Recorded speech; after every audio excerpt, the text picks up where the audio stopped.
guidance and counseling services. So we gather to learn and to walk away with a real skill. We aren't just learning for learning's sake, which is important, but we're learning about the plague of opioids and other drugs hitting every one of our communities listed and other communities on Long Island, which has killed good people, devastated families, and torn apart communities. We also, though, take very seriously the Talmudic teaching, Shehat Talmud mevi liyidei hama'aseh. Why do we study? Why is it an amazing thing to learn? So again, it's an important thing to learn on its own right, to partner with God in studying Jewish texts. But it also mevi liyidei hama'aseh. It brings us to action. So tonight, we will walk away with a skill, how to administer Narcan. This is a life-saving skill, a real one. Hopefully that we never have to use, but we will all have that skill, or anyone 17 older will actually get the Narcan. So now let's just take a moment to remember people in our communities who were killed because of the opioid crisis, but to also think of those who are part of our communities who are struggling every hour, every day, every week of this year. Let's take a moment to think of those people.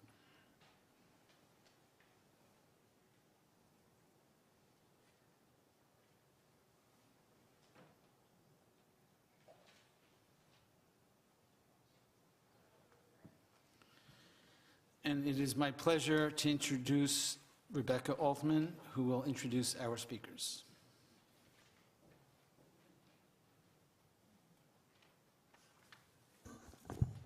Welcome, everyone, and welcome to all of our friends from all of our neighboring synagogues and the JCC and Schechter. We're so glad to have you all here. I will briefly introduce them. You should all have the program, which has their bios, so I'm not going to read them all again. But we're honored to have Dr. Ed Rubin with us, who is a board-certified anesthesiologist. His son, Alex, who is a junior in Roseland High School and a peer educator. Wow. And you'd think I'd be used to that by now. And Kathy Lombardi, who is the Outreach Coordinator, CN Guidance and Counseling Services, Inc. Mobile Recovery Unit. So thank you and for doing this. I'm going to say maybe we'll turn the house lights down a bit, because when we project on there, it's going to be a little harder to see. Who's got control over that? I control everything. Let's get us hooked up. So again, I'm Edward Rubin, a pain physician in Garden City. Alex, my son and I, were inspired to do this after the tragic loss of Jill and Evan's son Andrew. So, in his memory, we want to try and help, and we want to try and teach, and we want to try and help prevent this problem from affecting anyone else. And that was kind of our. Okay. All right. So if we're on camera, we'll be up here. I like to walk around the crowd, but that's okay. We'll be up in this area. So today we're going to be talking about opioid overdose prevention and how to administer naloxone, which is Narcan. Kathy from CN Guidance will do the actual teaching on the administration, and Alex and I are kind of here to give you a little context and a little background on the problem and the pharmacology. Next slide. So again, I'm an anesthesiologist. Alex. Hi, I'm Alex Rubin. I'm a Red Cross and Nassau County certified lifeguard, and I'm also Red Cross certified in CPR and first aid. Next slide. So the reason we're here is we need to figure out why Narcan is very important to us. We all know there's a dangerous problem out there, that being opioid and drug abuse and overdoses. And we may believe that it's not a problem in our communities like Roslyn. We may feel that it couldn't happen to us, but this is simply not true. And as a result, we put our heads in the sand. We don't realize the fact that these drugs are killing people all around us every single day. So some goals for today's talk. First, we need to become knowledgeable about the danger of illegal opioids. We need to believe that this could affect any one of our lives. We need to have a plan to handle an emergency situation involving an overdose. And we also need to get access to Narcan, the life-saving medication, to prevent an opioid overdose and to reverse it. And one caveat is that this is a form of harm reduction and it does not cure addiction. It is only a tool to help keep all people who are overdosing alive, not just addicts. So first, let's understand the size of this problem. This problem, firstly, it affects males twice as much as it does females, accounting for double the amount of deaths. And also, since 1999, there's been a steady increase of drug-involved overdose deaths, rising from 1999 up to 2020 with 91,799 deaths from drug-involved overdoses. Also, we need to understand that fentanyl is the primary killer of drugs that we know about so far. While there's many illicit drugs, and many of them can kill you and will cause people to overdose, fentanyl is by far the biggest outlier in this and accounts for about 3 times the amount of deaths as all the other drugs. So what is fentanyl? Fentanyl is an opioid. It's about 50 times stronger than morphine.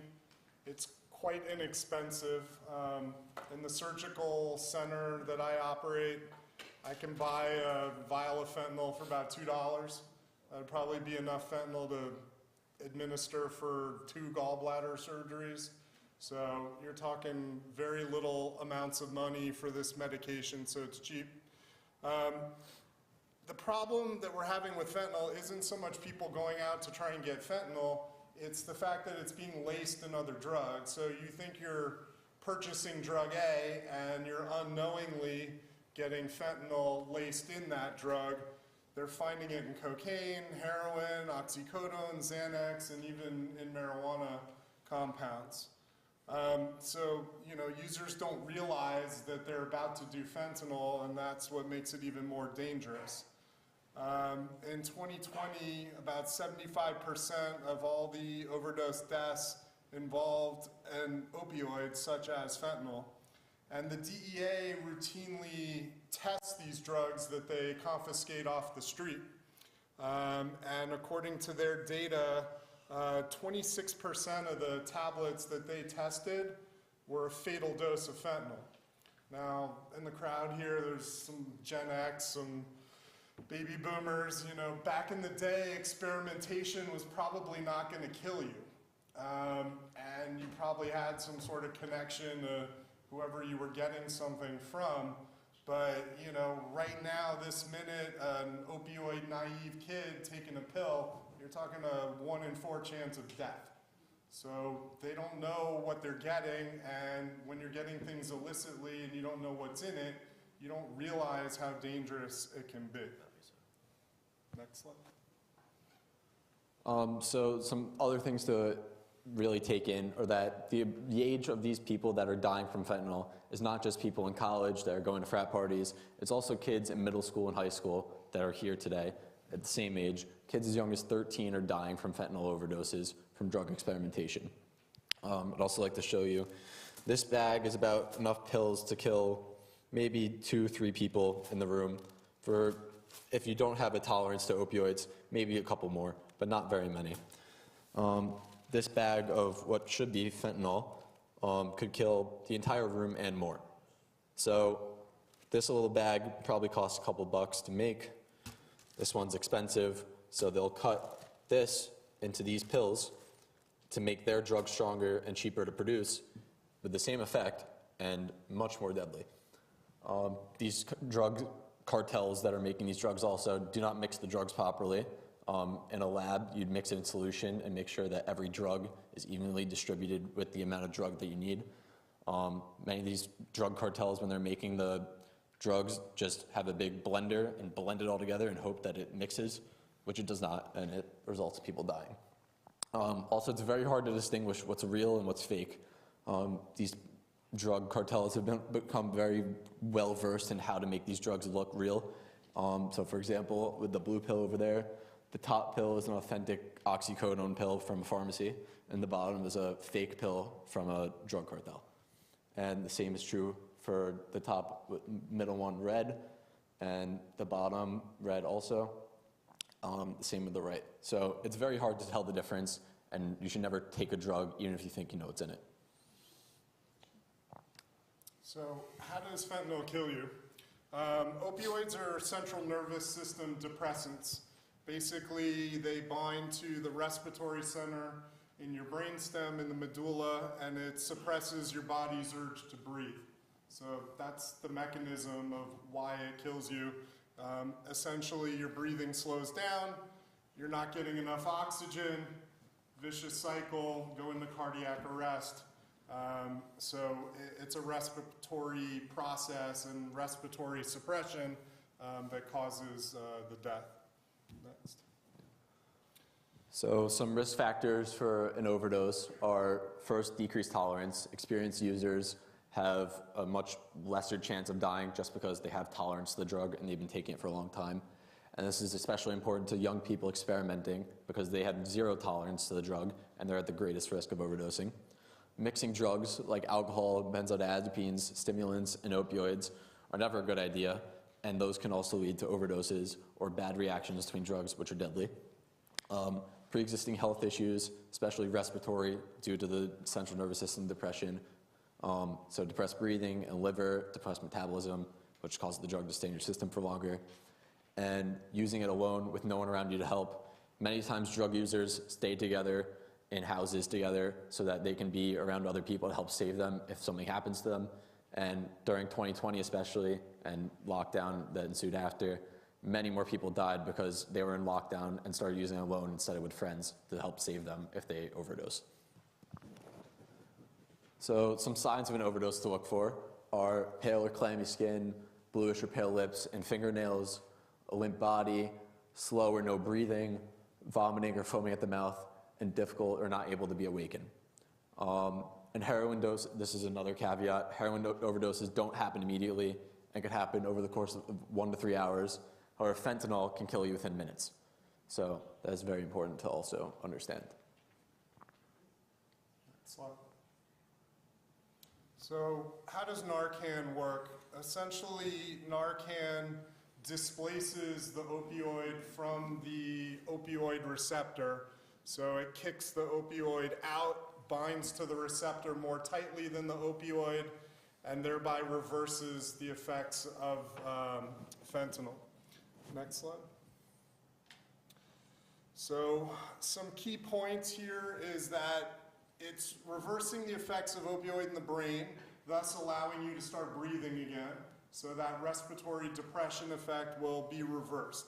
There's no harm in giving Narcan, so there's not like some other drug that if you mix it with Narcan is going to cause some sort of problem.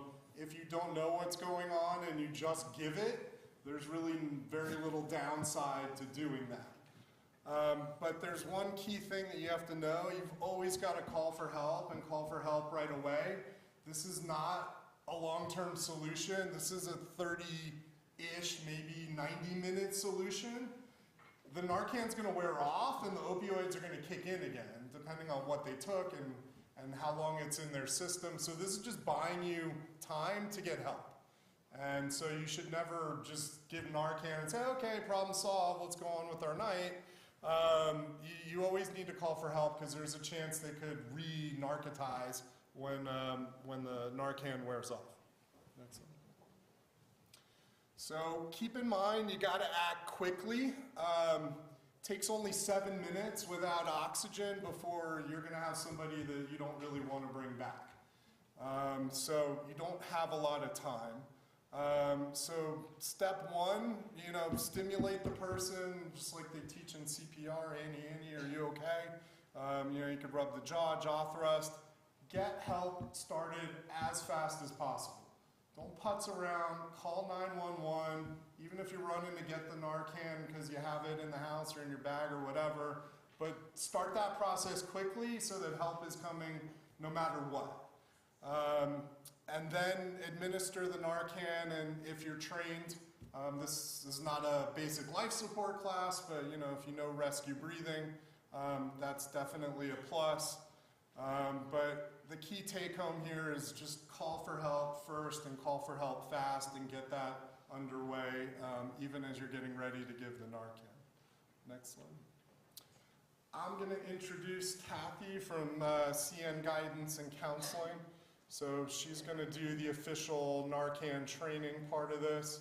Then we'll answer some questions, and then you guys will fill out a form and get to go home with the Narcan. Yay.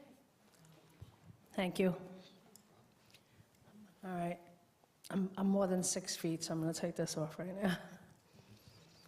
Okay. Thank you, everybody, for coming. They pretty much hit on everything that I normally include in my training, so this will be pretty quick. So this is the Narcan kit. This is what it looks like. Everyone's going to get one before they leave, everyone who fills out a form, who is over the age of 17. So if you are under 17, you cannot take a Narcan kit from us, okay? It's important to get the training because this Narcan kit's going to be in your house because maybe one of your parents are here, you know, but the Narcan kits are specifically for those 17 and up. And if you are 17, we're going to ask that someone signs off on your form. So, as he said, identify that there's an overdose, the person goes down. What you want to do first, it's not on here, is you're going to put on your gloves. The gloves is to protect you because fentanyl is so deadly it can poison you through the skin. So it's very important to put your gloves on. If there's more than one person in the room, as mentioned before, have someone call 911 while the other person gets the Narcan. You're going to put your gloves on. You're going to take out your handy-dandy Narcan nasal spray, as you can see in the picture. It kind of fits into your hand. It's like shaped like your hand. You're going to peel this back. This goes right up the nostril. And you hit the red button and you spray once. It's already pre-packaged, pre-measured. You don't have to worry about too much or too little. It doesn't matter how old they are.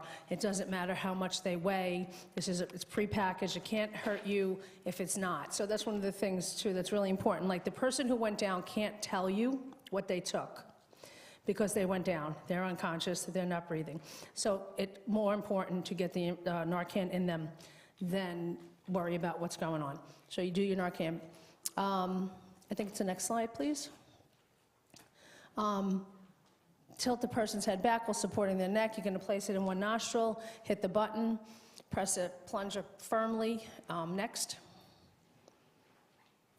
You can, I didn't do this part, CPR. We didn't talk about CPR, but you can, if you know CPR, that's helpful too. Next. Okay. So the best case scenario is that they respond. So the slides are a little bit out of order for me, so forgive me. If the person does come to, you want to identify yourself. You want to let them know what happened. They don't know they overdosed. For that person who maybe did just think they were doing something else, one thing, one smoke or one pill or one anything, and they go down, they're going to be confused. You want to identify yourself. My name is Kathy. You overdosed. I just gave you Narcan. Please stay here. Help is on the way. It's really important that they stay. As mentioned before, this is just a temporary fix. We don't want them to leave. Next. We got to the Good Samaritan law already.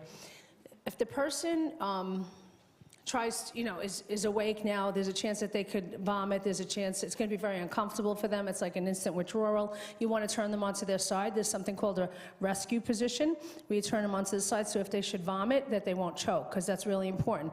So people don't always die from overdose. Sometimes it's just from not being able to turn themselves over and choking. So we don't want them choking. So that's the best case scenario, is they woke up, 911 is on their way, and they're now on their side, and they're safely breathing, and you're waiting for help to come. That's the best case scenario. The other scenario is, if it didn't work, what happens if it didn't work the first time? You're going to give it about 60 seconds, and you're going to take your second dose. There's always 2 doses in every bag. And you're going to administer the second dose in the opposite side. So try to remember what side you did it on. It's really important to remember. If you did the right side, next time you want to do the left side, because there could be a blockage in the way. Very important. Hopefully by then 911 is there. Some of the other items that are in the bag include a rescue, a breathing mask that'll protect you. This mic is live, so if you want 2 hands. That helps. Hello. Okay. I'm pretty loud. I'm from the Bronx. This is a breathing mask. This will help. So what this does is protects skin-to-skin contact. So you're not going to have that dangerous opportunity. But if it's someone you love, someone you know, anybody, you just want to help, you're going to do everything you can. So this can protect you. This mask goes on their face. right? And it blocks all the eyes, the nose. There's just a breathing filter for the mouth, and you can do rescue breathing.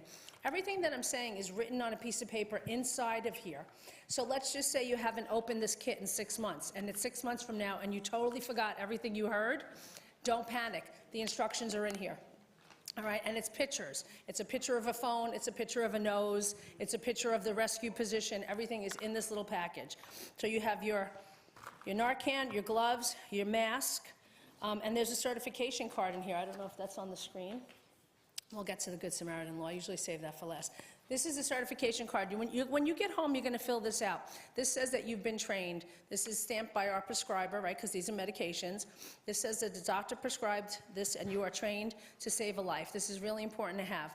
So you're going to put your name and the date on it when you get home. The date is important because these expire. These are only good for 2 years. So you want to make sure you have the date of your training in there. What's the next slide? I'm just curious. Yeah, it's everything that comes in there. Ta-da! Okay. And the other thing that's included in here is our card, which has information on how to get in touch with CN Guidance. So that'll help you, like, let's say you use this Narcan next week and you need a new one. I hope you don't. But say if you use it next week and you need a new one, you can call this number and we can refill your kit. Let's just say you didn't use it for 2 years and it's in your drawer for 2 years and you want to get a new one. Call this number. That's where we are. That's what we do. And this card will also get you a refill. So you could take this card to CVS, one of your local drugstores will refill for you for free. There may be some charge to your insurance, but it's not for you. You don't have to pay anything for it. So the blue card's important. And of course your mask, and I think that might be it. Next slide. Okay, that's your replacement kit information. It did talk about the Good Samaritan law. Sometimes people are afraid to call for help, right? That used to be the case. People were maybe using with that significant other, the person who went down, and they were afraid to call because we know that when you call 911, in addition to the EMTs, you're going to get the police officers. We don't want you to be afraid. You're not going to get in trouble. They can't sue you. You will not get arrested for helping somebody. The Good Samaritan law will protect you. Right? They can't sue you if they got hurt. They can't, you can't go to jail. Of course, there are some things that will not be forgiven by the police department, but for the majority of stuff, if you're at a party and there's more than one person with drugs, don't worry about it. If there's underage drinking, don't worry about it. Like, it's really just more important to call and get help than anything else, right? Save a life. You're a Good Samaritan. The last thing that I have in the kit, and it's not on any of the slides, I don't think. Are we done? What's the next slide? Okay, we'll talk about that. This is a fentanyl testing strip. You can pick these up on the way out. They're going to be on the table. This helps people determine if there's fentanyl in the drugs. So let's just say you did get weed from somebody, or let's just say you loaned somebody a pill and they gave you back a pill and you weren't sure. You can actually test your drugs. It doesn't tell you how much fentanyl is in there. That is not this, but it does tell you, like, if you thought you had 0 fentanyl, this will detect any fentanyl. So this is really important, and if you know somebody who needs these, please take more than one. There's some on the table. The last thing, we talked about storage. You want to keep it near you, right? What's the point of having it in the car if you're in somebody's house and you need it? You want to keep the kit on you at all times. We talk about hot and cold, right? Cold Narcan or hot Narcan is better than no Narcan, but we don't suggest you keep it in the car during the summer. Like, we suggest that try to keep it as much as you can at room temperature. And we also talk about expiration dates. It says it expires in 2 years, but I know of a young man whose life was saved by 7-year-old Narcan. He went down at his house. His dad remembered getting a kit. It was upstairs in one of the drawers. He ran upstairs, grabbed the kit, and saved his child's life. 7 years old. So old Narcan is better than no Narcan. But look, I got goosebumps too. I saw you shudder. I got goosebumps. So we suggest that you keep getting the trainings. If it says it expires in 2 years, go get another kit. Like, go get another training in 2 years, but keep the old one. Don't throw it out, because old Narcan is better than no Narcan. And we ask that people report when there is an overdose. And that's because the statistics that Alex shared with us is only because we know what's going on in our community. So it's really important that that information is taken care of. So if something should happen, again, our phone number's in there. We can help you get that reported to the Department of Health so the statistics can be kept up with and we know what's going on in our community. I think that might be it for me. There's some information on CN Guidance, and I will also leave some information on the table on the way out. So we are asking you to fill out a form because these are free kits. Everybody gets these free. And I'm sure Dr. Rubin can tell you they are not cheap, right? So we do have to bring back some paperwork to the office. If we give out 100 kits, I need 100 forms. If there is anybody here that is 17 and is taking the training tonight, just have a parent initial it or something so that we know. And you'll pick up your kits on the way out. So every time we receive a form, you'll be able to take a kit home with you. And I think I'm going to let the gentleman take it back for some Q&A. Two last things. One, a quick plug for CN Guidance and Counseling. We really appreciate them coming. They're supported by a grant from New York State. There's a QR code on the table outside. Yep. Mm-hmm. You can make a donation if you so wish to them to help support more Narcan trainings. So I do encourage people to give back, especially if you have the means. And the last thing is just a quick human nature point, because I do these trainings in the office for patients. It's a New York State regulation now that if you're prescribing opioids above a certain amount, so I deal with chronic pain. Here's the take home. There's only one spray in the bottle, so there's like this human nature thing to want to like try it and see if it works. Don't do that. Stick it in the nose and then push it. You've only got one spray, so make sure it's in the nose when you spray it. There's no such thing as a test dose. You're going to waste the dose, so just if you remember nothing else, remember that. And we're happy to answer some questions. Yes.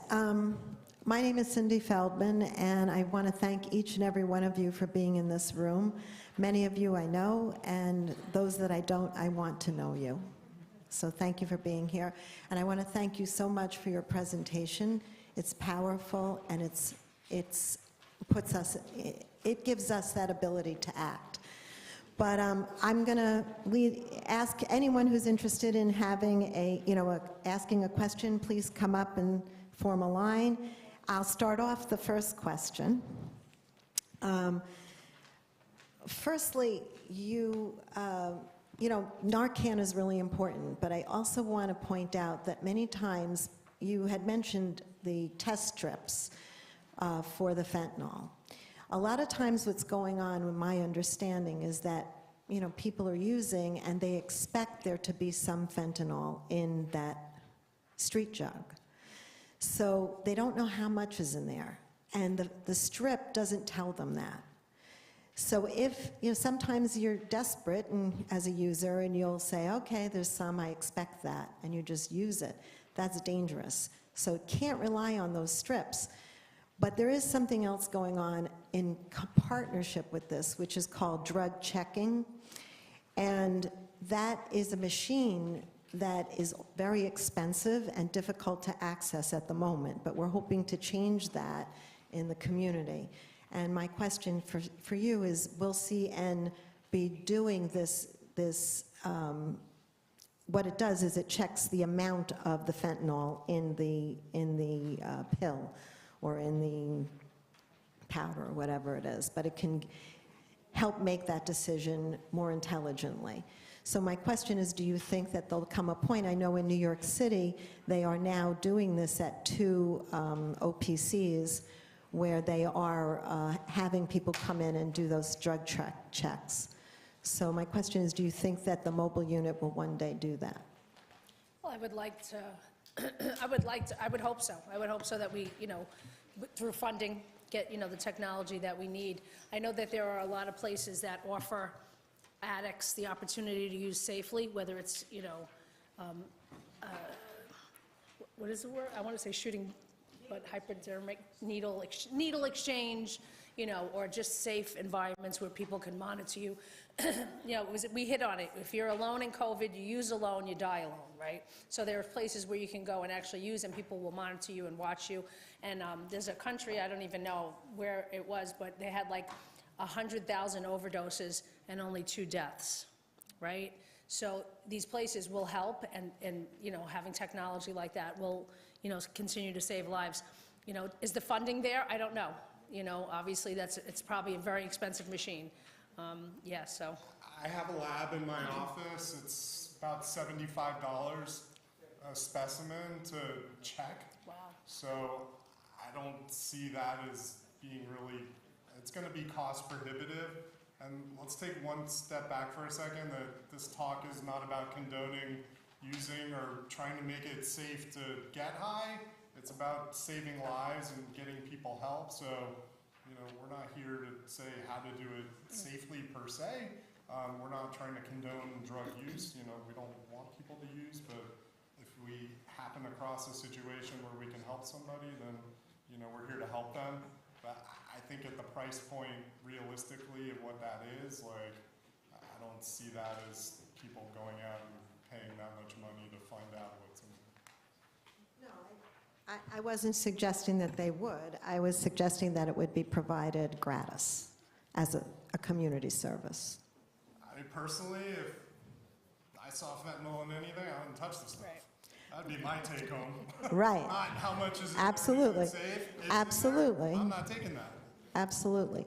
However, that isn't always the case. Is there anyone else who would like to ask a question about how to administer this, when to administer it?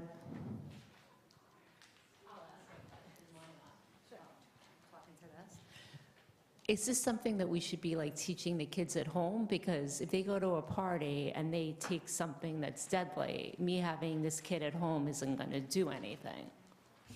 Yes. Thanks, Alex. I mean, it's very simple. This whole, you know, administration is just simple. Put it up the nose and push it. Again, it's this balancing act of we're not condoning and we're not trying to make it like easier or safer. But obviously, I taught my kids how to use it and administer it. It's pretty simple. So I think they should know that you have it and that how you administer it. But number one is always call for help. I've also been in situations where some people are out at parties and have gotten too intoxicated and passed out unconscious, and I've been there. I've had to help those people. And the first thing that a paramedic will do when they come is to give Narcan. It's protocol whenever someone's out unconscious to push Narcan. Even for alcohol? Alcohol, it doesn't matter. It's not going to hurt you. It's not going to negatively affect you. The only thing it's going to do is kick an opioid out of your system. So if you have an opioid in your system, it'll help you, know, bring you back to life.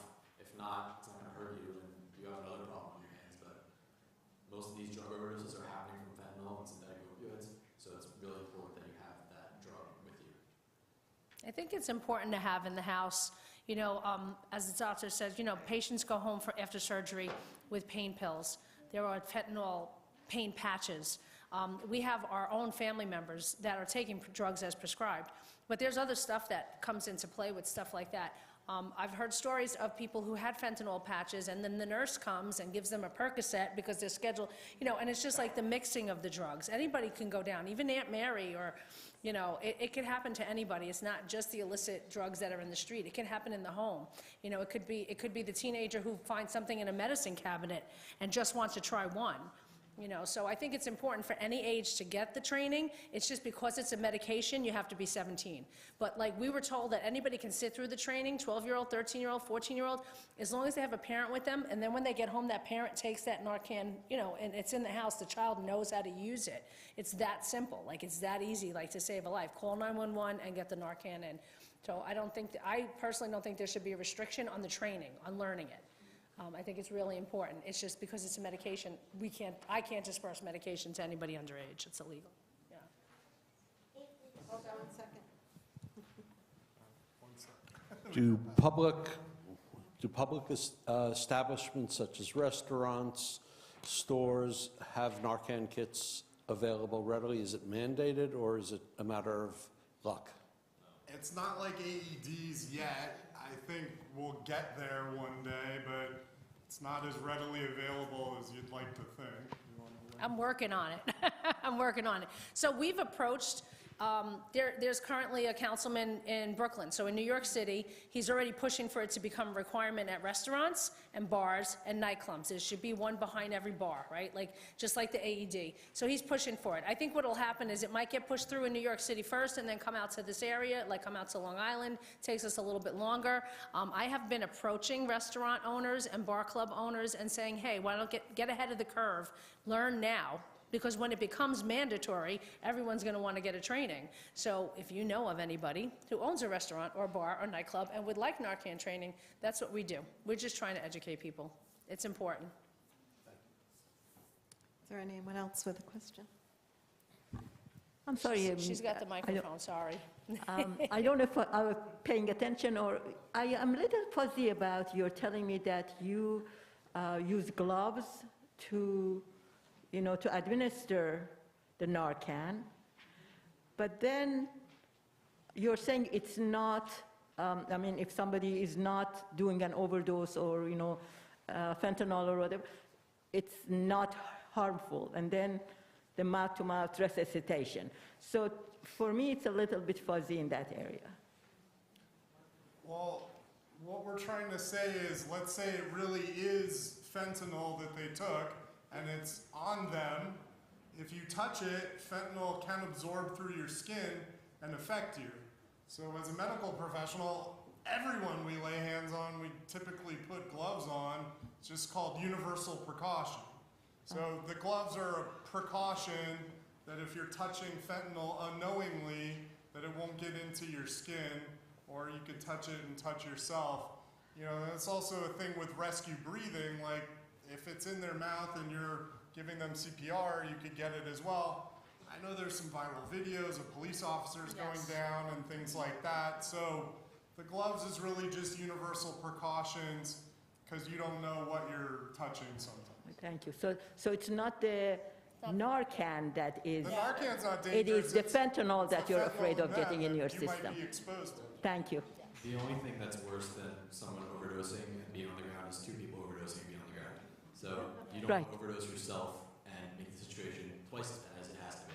So Thank that's why that time that you're taking to put those gloves on is still very necessary and worth it. Thank you for clearing that. There's a lady up here who's been trying to ask a question for like 5 minutes. I'm just curious, if it's so deadly, which obviously it is, why are they still making fentanyl patches? Why is it being used? Because it's all about dosage, right? We give fentanyl as anesthesiologists in the operating room every day. It's a safe drug if you know you're dosing and you administer it in a controlled setting on a monitor. So there's nothing inherently evil about the drug. It has medical indication. It's all about the dose.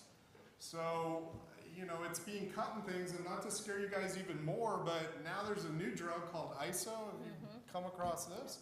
There's a new drug called ISO that's even more potent than fentanyl, and because the stuff's mostly coming in from China, and whoever the manufacturers are in China are catching on that fentanyl synthetic products, like the chemicals that go into it, are now getting more restrictive. They've come up with new drugs. Now Narcan will still work because it's an opioid, but it's a big, game of cat and mouse with the drug dealers, that they're gonna come up with other substances. So right now we're talking about fentanyl. A year from now we'll be talking about ISO. So the drug dealers are going to put whatever chemicals they can to get people high for the least amount of money. Anyone And else? just another common question that I always get asked is, well, why do dealers want to kill their customers? I don't really know the answer to that. I have heard that, getting a reputation of having stuff strong enough to kill somebody actually increases your desirability, because the opioid tolerant people are thinking to themselves, like, I can handle that.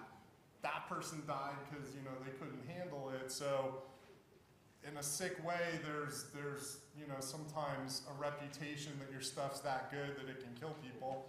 And secondly, a lot of this transactional stuff is not like it was, 30 years ago, where you kind of knew somebody and you met them at their house and there was some sort of, relationship, like Pulp Fiction kind of thing. Now it's happening over social media and Snapchat and anonymous delivery people. You don't know these people. They don't know you. They don't give a crap. There'll be 10 other people after, you're gone. So they don't care is the short answer. Can you review again, by the way, the, the signs, like when you think, oh, now it's time to intervene? So unresponsive, foaming at the mouth, cyanosis, which is blue lips, blue fingernails. It's pretty obvious when somebody's down and they don't look right. You rub their chest, you press on their jaw, are you okay, are you okay? So anyone who's unresponsive, and you're right, it can be unresponsive from 18 other reasons, but if it's an opioid, Narcan will save them. If it's not, well, you haven't done any harm. Right. Unresponsive, cool, clammy, blue, not breathing properly, those are the signs you're looking at. Okay. Now I'm going to turn this over to Sharon.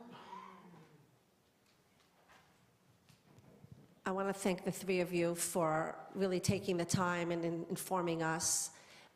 This really makes a difference. I want to thank Rebecca Altman and Ryan, Dr. Felice Bergman, and Rabbi Resnick for helping put this together.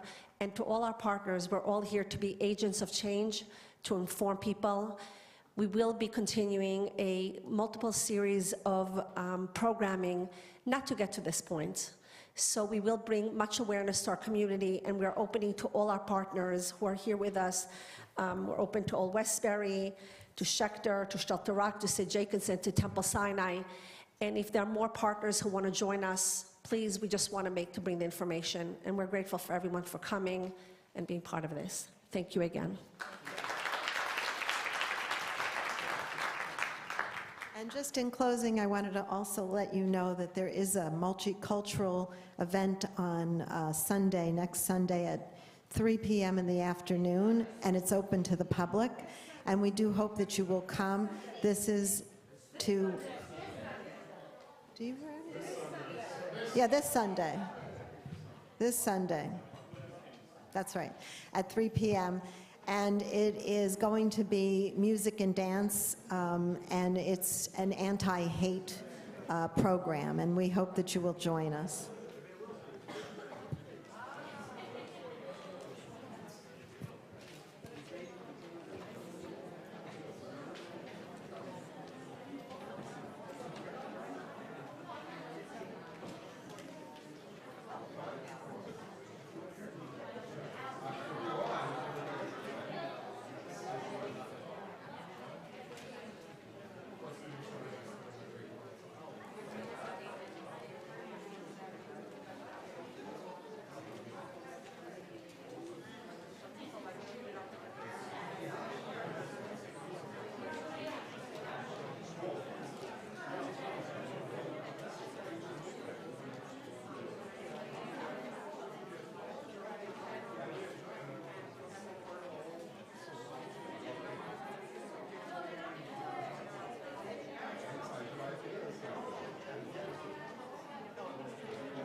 I always see you. This is the one I always wanted.